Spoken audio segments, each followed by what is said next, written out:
नमस्कार सर, अपना परिचय दे दीजिए। सत साहिब टोनी दास कानपुर से।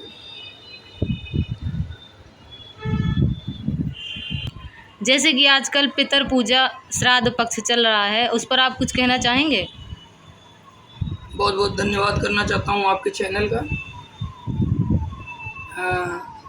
जो परमात्मा की वाणी, परमात्मा के मार्ग को जन जन तक पहुँचाने का काम कर रहा है। आजकल पितृपक्ष चल रहे हैं। पितृपक्ष क्या होता है? जो परिवार आदि में बुजुर्ग होते हैं, दादा परदादा माता पिता, जो देहांत होने पर पितृलोक में चले जाते हैं, वो हमारे उनका जो लोक है उसको पितृलोक कहते हैं और मरणोपरांत उनको पितर कहा जाता है। जैसे कि आप जानते हैं समाज में पूजा आजकल बहुत ज़्यादा प्रचलित है, तो समाज में कुछ लोगों के प्रश्न भी आए हैं कि जिन माता पिता ने हमें जन्म दिया है, तो क्या उनको हम मरने के बाद उनको जो है पानी नहीं दे सकते, उनकी पूजा भी नहीं कर सकते? तो उस पर आप क्या कहना चाहेंगे? कुछ विवेचना डालिए। इसके लिए आप सबसे पहले तो ये जानें कि ये मनुष्य जन्म क्यों मिला है। ये जानना बहुत ज़रूरी है और इसको भी फुल डिटेल जानने के लिए आप परम संत रामपाल जी महाराज के सत्संगों को सुनें, उनकी वीडियो को देखें। यूट्यूब में परमात्मा का पूरा ज्ञान अपलोड है। क्योंकि ये जो पितृ पक्ष चल रहा है, ये एक प्रकार से मोक्ष साधन नहीं है।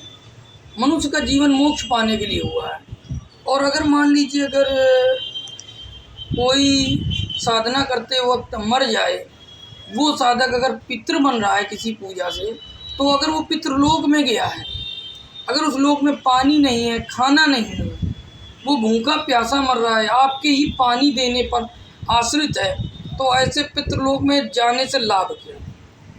और रही बात अगर पितरों की पूजा करने से, तो गीता अध्याय 9 श्लोक नंबर 25 में भगवान तो स्वयं मना कर रहे हैं कि पितृ को पूजने वाले पितृलोक जाते हैं, भूत को पूजने वाले भूत लोग जाते हैं, देवताओं को पूजने वाले देवताओं के लोक में जा कर के उनके नौकर लगते हैं। अच्छा, पितृलोक, पितृ पूजा करने से आपको प्राप्त होगा पितृलोक। अब हम पितृलोक में आ जाते हैं, और जब पितृलोक में जाते हैं तो वहाँ हम भूखे मर रहे हैं, प्यासे मर रहे हैं। मृत्यु लोक में जो हमारे बच्चे हैं, उन पर हम निर्भर हैं कि ये 15 दिन में पानी देंगे तो हमको मिलेगा। और कैसा कैसा पानी, इसके बारे में डिटेल से बताया है मार्कंडेय पुराण में, कि जब हम नहा करके आते हैं, तौलिया नचोड़ देते हैं, उससे गिरा हुआ छिट्टों का पानी पितरों को मिलता है। ऐसा पानी अगर हम आपको दें तो क्या आप पियोगे? नहीं। मृदालसा प्रकरण में पूरा स्पष्ट दिया हुआ है। अच्छा, जैसे कि गीता जी में इस चीज़ का खंडन किया गया है कि पितरों की पूजा नहीं करनी चाहिए। हाँ, एकदम। तो ये जो समाज में जो ये कुप्रथा कहेंगे या फिर इसको अंधभक्ति कहेंगे हम, तो ये कहाँ से स्टार्ट हुई है? ये समाज में किस तरीके से फैली है? किसने फैलाया है इसको? देखिए, अपने हिंदू समाज में तो 16 संस्कार होते थे। अब 16 संस्कार जब घाट में हम पहुँचते हैं तो वो अंतिम संस्कार हो जाता है, उसके बाद कोई संस्कार नहीं रह जाता है। जी। लेकिन जो हमारे नकली धर्मगुरु थे, जिनको अपने पेट के और बड़े बड़े मकान और कोठियों का लालच था, उन्होंने पवित्र समाज को बहकाने का काम किया। परमेश्वर से प्राप्त वाणी गरीबदास जी महाराज कहते हैं, भूत योनि जहाँ छूटे ही पिंडदान करंत, गरीबदास साची कह नहीं मिले भगवंत। संत रामपाल जी महाराज के सत्संगों से पूरा ज्ञान होता है कि पिंडदान आदि करने से भूत योनि तो छूट जाती है। जैसे कोई मर गया है, अकाल मृत्यु मरा है और भूत बन करके तड़प रहा है, उसका पिंडदान कर दिया, पितृ योनि बन गई। अब पितृ बन गया फिर भी भूखा प्यासा, लाभ क्या हुआ? तो हम तो जहाँ गाटा जोड़े थे वहाँ से और काम दूना बिगाड़िया है। और परमेश्वर की वाणी में आता है कि जे सदगुरु की संगत करते सकल कर्म कट जाई, न भूत बनना, न पितर बनना, न तिरई, न साध, कुछ करने की आवश्यकता ही नहीं थी। अमरपुरी में आसन होते ता धूप न साई, अर्थात सतलोक में आसन होता और पूर्ण मुक्ति हो जाती, ये सारे झंझट मिट जाते। जी, तो क्या आपके पंथ में पितरों की मुक्ति का कोई साधन बताया गया है? हमारा जो मार्ग है वो हमारे परम पूज्य संत रामपाल जी महाराज द्वारा चलाया हुआ है, और ये 13वां पंथ है, सतसुकृत 13वां पंथ है, हमारे संत रामपाल जी महाराज के सानिध्य में चल रहा है। पूर्व में कई भविष्यवक्ताओं ने भविष्यवाणी की थी इनके आने की, और आज वर्तमान समय परमेश्वर कबीर के अवतार स्वयं संत रामपाल जी महाराज धरती पर अवतरित हैं। उनके सत्संग आज परमात्मा की दिव्य दया से मेमोरी कार्ड बन चुके हैं, चिप हो गए हैं, यूट्यूब में चल रहे हैं, फेसबुक में चल रहे हैं, इंस्टाग्राम में चल रहे हैं। अगर कोई पूर्ण मोक्ष कराना चाहता है, कहते हैं कि अगर एक घर में एक सपूत पैदा हो जाए ना, जो सच्चा सपूत होता है वो पैदा हो जाए तो कुल तारता है। तो कहते हैं सिद्ध तारे पिंड अपना, साधु तारे खंड, और सतगुरु उसको जानिए जो तार दे ब्रह्मांड। तो संत रामपाल जी महाराज वो सदगुरु हैं जो पूरे ब्रह्मांड को तार सकते हैं। ये पितृ क्या चीज़ है? अगर कुएं में गिरे हुए व्यक्ति चिल्ला रहा मुझे पार कर दो, मुझे बचा लो, तो पितृ की स्थिति तो ये मान लीजिए जैसे कुएं में गिरा है। अब नाती पोती और पुत्र की स्थिति ये मान लीजिए कुएं के बाहर है। अगर वो भी वही पितृ पूजा कर देते हैं तो वो भी पितृ बनेंगे, अर्थात वो भी कुएं में फंसेंगे। अब तो बता, फिर कहते नहीं अंधे से अंधा मिले छूटे कौन उपाय। अब वो तो बंधा था ही कुएं में, अब तुमने पितृ पूजा करके भगवान के सिद्धांत को कर दिया। भगवान का वचन झूठा नहीं हो सकता। भगवान ने कहा पितृ को पूजने वाले पितृ को प्राप्त होते हैं, अर्थात आप भी उसी कुएं में गिर गए। ना मुक्ति पितरों की ना आपकी, फिर भला कहाँ गया? नहीं तो ये तो गड़बड़ हो गया, दूना काम बिगड़ गया। जय सदगुरु की संगत करते सकल कर्म कट जाई, अमरपुरी में आसन होते जहाँ धूप न छाई।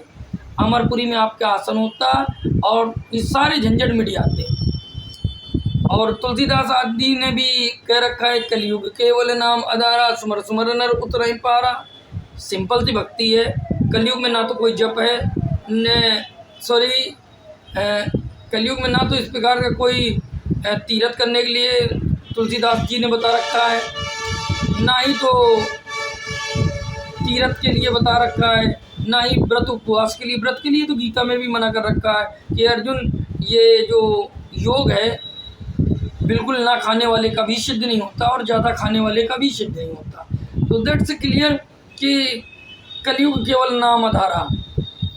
और सारे संतों ने नाम पे ही जोर दिया कि परमात्मा के नाम से ही मोक्ष हो जाएगा, ज़्यादा झंझट करने की जरूरत नहीं। और सारे ग्रंथों का एक ही इशारा है, तू तत्वदर्शी संत के खोज कर।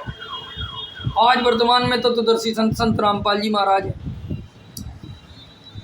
जिस प्रकरण को जानने के लिए स्पष्ट गीता में गीता अध्याय 15 श्लोक 1 से 4 तक दिया हुआ है। ऊर्ध्वमूले रेशा कमल स्वताम प्रभुव्यम छंदासी यस्य प्रणानी शासम वेद विधा, कि जो संसार रूपी उल्टे वृक्ष की सारी व्याख्या जड़ तना आदि डार पत्ते वेद से प्रमाणित कर देगा, वो तत्वदर्शी संत है। तो संत रामपाल जी महाराज आज वर्तमान समय में तत्वदर्शी संत हैं। और जो भी लोग श्राद्ध कर्म करके अपने पितरों की मुक्ति चाहते हैं, ये उनकी बहुत बड़ी भ्रमणा है, नकली धर्म गुरुओं द्वारा फैलाया गया जाल है जो हमारे शास्त्र के विरुद्ध है। और इस तरीके के कार्य से पितरों का मोक्ष नहीं हो सकता, पितरों का उद्धार नहीं हो सकता। वो ज्यों के त्यों पितृलोक में भूखे प्यासे सड़ते रहेंगे। अब यूँ मान लीजिए कि जैसे कहते हैं श्राद्ध आदि ब्राह्मणों को खिलाने से पितृ को भोजन मिल जाता है। अगर यहाँ जीवित बाप को भूख लगी हो और किसी पंडित को खिलाओ, अगर जीवित बाप का पेट भर जाए तो ये मान लेना कि पितृलोक में बैठे हुए आपके पितरों का पेट ब्राह्मणों को भोजन कराने से ठीक है, भर जाएगा। बहुत बहुत धन्यवाद। तो आप भगत समाज से कुछ कहना चाहेंगे? आखिरी 2 शब्द। 2 शब्द यही कहूँगा, वर्तमान समय में अंधभक्ति करने से कोई लाभ नहीं। शास्त्र प्रमाणित भक्ति संत रामपाल जी महाराज बता रहे हैं, उनके सत्संगों को सुने और नाम दीक्षा लें। संसार की सारी बुराइयों से दूर हो, जिससे आपके पितरों का भला हो और उन पितरों का भी मोक्ष हो जाएगा, क्योंकि परमात्मा कहते हैं कि मेरी शरण में जो आता है भक्ति बीज जो होए हंसा, तारू तास के कोत्तर वंशा, 101 पीढ़ी पार करने का वचन वो परम संत देते हैं, संत रामपाल जी महाराज देते हैं, और आपकी 101 पीढ़ी निश्चित पार हो जाएगी शास्त्रों से के प्रमाणित आधार से। बहुत बहुत धन्यवाद। सच साहिब।